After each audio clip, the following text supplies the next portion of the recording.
Hey everyone, and welcome to this explainer. Today, we're looking at the ultimate anatomy of an in-ground saltwater pool. Look, if you've ever felt completely overwhelmed by your pool's mechanics or trying to figure out those chemical balances, you are absolutely in the right place.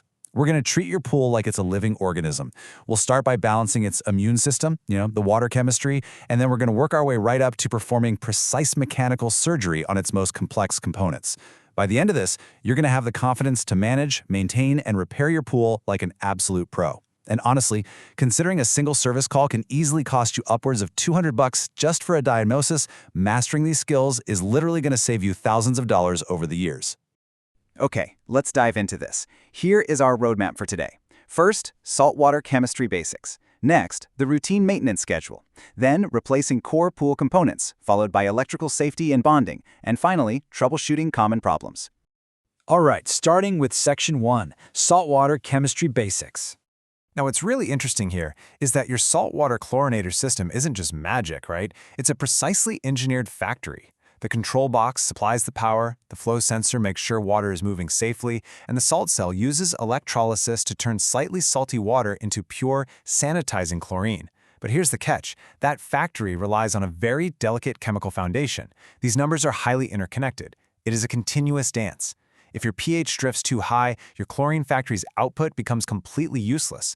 If your alkalinity is off, your pH is going to bounce all over the place. And keeping your salt level in that precise parts per million sweet spot, that's what keeps the generator actually functioning without burning out. So definitely take a mental snapshot of these ranges, especially free chlorine, pH, and calcium hardness, because maintaining this exact balance is exactly what prevents scaling on all your expensive equipment. Okay, let's talk about a silent hero for a second, cyanuric acid. You'll also hear it called stabilizer. Without this stuff, the sun's UV rays will literally obliterate your free chlorine in a matter of hours. Think of it as sunscreen for your pool. Managing your cyanuric acid levels is an absolutely critical component of advanced water management. If it's too low, you're going to constantly battle algae and severely overwork your salt cell. But actually, if it's too high, it traps the chlorine and makes it useless. Getting this right is a total game changer for your pool's immune system. So to keep those chemical vital signs in check, you have to test weekly. You basically have two main routes here, test strips or liquid kits. Now, liquid kits are the professional standard. They are highly accurate and give you really granular control. Test strips, on the other hand, well, they're incredibly fast. And here is a brilliant modern tip. You can use test strips, take a clear, well-lit photo of the results, and then just ask an AI like ChatGPT or Grok for specific chemical adjustment guidance. It's amazing. It turns a confusing 10-minute color matching game into a 10-second definitive answer. Or, of course, if you want a human touch, taking a water sample to a local shop like Leslie's Pool Supply will give you pro testing and really personalized recommendations. Moving right along to Section 2, the routine maintenance schedule. To keep our pool's anatomy healthy, we really need a rhythm. This is the daily lifestyle and the ongoing upkeep required to prevent those massive repair bills we talked about earlier. Your daily and weekly habits, simple stuff like skimming debris, brushing the walls, and cleaning out the pump basket, those are exactly what prevent major mechanical failures down the line. A clogged pump basket literally starves the heart of your system. Then monthly, you're checking your filter and flow sensor. Quarterly, you're actively inspecting O-rings for wear. And annually, depending on your climate of course, you're handling the heavy lifting of opening or winterizing the pool. Sticking to this rhythm dramatically extends the life of your equipment. Now, part of that routine is cleaning the salt cell to remove calcium scaling. You generally have two options for this. Vinegar is gentler on the precious metal plates inside the cell, but it works much slower. Muriatic acid, however, is fast and highly effective, but it demands extreme caution. It is essentially hydrochloric acid, the exact same highly corrosive stuff found in your stomach.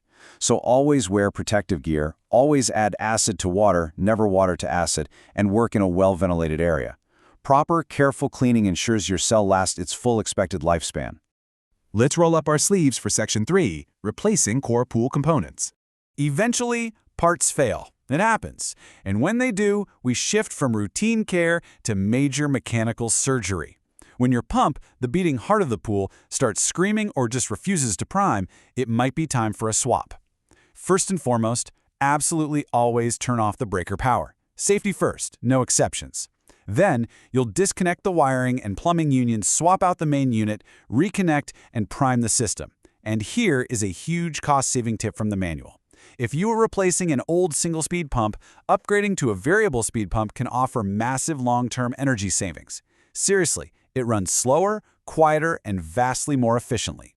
Replacing a dead salt cell is even more straightforward. You power off the system, physically unscrew the threaded unions, pull out the old cell, and install the new one. The crucial point is this: you absolutely must inspect and lubricate those O-rings, check valves, and plumbing fittings while everything is open. A brand new, expensive salt cell is completely useless if worn-out O-rings cause a flood the second you turn the system back on. Always lubricate or replace the O-rings during this swap. Next up, Section 4, Electrical Safety and Bonding. Okay, we are now in the absolute highest stakes part of pool maintenance. Water and electricity are a potentially lethal combination, especially highly conductive saltwater. Keeping swimmers completely safe from stray voltage is non-negotiable. Now, you might think a GFCI breaker is all you need, right? Well, it's not. You also need equipotential bonding. See, while a GFCI shuts off power if it detects a leak, bonding is a completely different safety system. It physically connects all the metal parts around the pool to create an equal electrical potential. This prevents voltage gradients, which basically means electricity won't decide to travel through the water, or worse, through a swimmer, to get to the ground. If your bonding wire is severed or you don't fully understand the system, it is absolutely time to call a licensed electrician. No question. And this brilliantly illustrates just how strict the safety codes are for this, and for very good reason. The National Electrical Code requires a minimum number 8AWG solid copper conductor. It can be insulated, covered, or bare, but it must be robust. This thick copper wire has to properly connect your pool pump, the heater, the metal pool ladder, the pool light housing, and literally the water itself into one continuous loop. Inspecting this bonding wire for corrosion or disconnection is hands down one of the most vital things you can do as a pool owner. Let's move to and see how this all builds together in Section 5, Troubleshooting Common Problems. Let's apply our anatomical, chemical, and electrical knowledge to actually diagnose the most common headaches. When things go wrong, they usually fall into these buckets. Low chlorine? First, check your cyanuric acid levels or look for a failing salt cell. Seeing a no-flow error on the salt system? You probably need just to clean the flow sensor or check if your pump basket is completely clogged. Is your pump losing prime? That usually means an air leak at the pump lid O-ring. High filter pressure? Yep, it's time to backwash or clean the filter media. And scaling on the equipment? That takes us right back to balancing our pH and calcium hardness.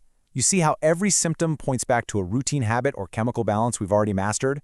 You are no longer guessing at this point. You are diagnosing. Wow, you've just walked through the complete anatomy of advanced pool maintenance. Congratulations! By understanding the chemistry, mastering the mechanical replacements, and really respecting the electrical bonding, you have taken immense control over your home infrastructure. And what's really amazing is how these technical and electrical safety skills completely transfer to other DIY domains all around your house. In fact, if diagnosing pump motors and understanding equipotential bonding sparked an interest for you, expanding that foundation is a great next step. Resources like the book Mastering Uninterruptible Power Supplies build on exactly these kinds of electrical diagnostics. The logic you use to safely wire a pool pump is highly transferable to protecting the power for your entire home. It's just a fantastic way to level up your technical expertise even further. So, we've broken down the immune system of your water chemistry, charted a rhythm for routine maintenance, and tackled mechanical surgery and electrical safety. The tools, the testing methods, and the troubleshooting logic are all laid out right in front of you. So ask yourself, are you going to keep paying hundreds of dollars for a technician to just balance your water? Or are you ready to become the chief engineer of your own backyard?